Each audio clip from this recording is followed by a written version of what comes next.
అతనికి మనసు ఎలా వచ్చిందండి? వాళ్ళిద్దరూ కాపాడమని అంతలా ప్రాధేయపడుతున్నా ఆయన ఇలా చేయడానికి మనసు ఎలా వచ్చిందో నాకు అర్థం కావట్లేదు. మీకు తెలిసిన దానిని, మీరు చూసిన దానిని బట్టి ఎదుటి వాళ్లను జడ్జి చేయకండి ప్లీజ్. ఇంతలా కంటికి కనబడుతున్నా ఇంకా ఏం తెలియాలండి? ఒక్క నిమిషం మీ ఆవేశం తగ్గించి ఇది చూడండి.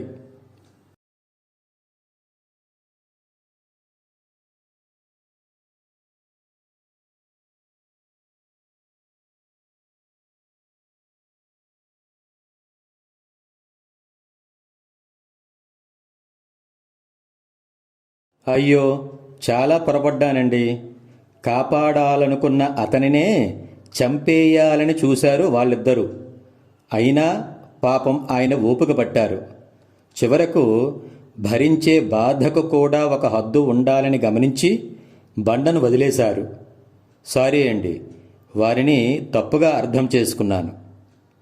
మీరే కాదండి, నాతో కలిపి చాలామందికి ఇదే జబ్బు ఉంది.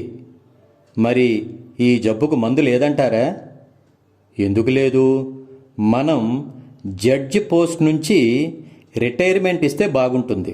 జై హింద్.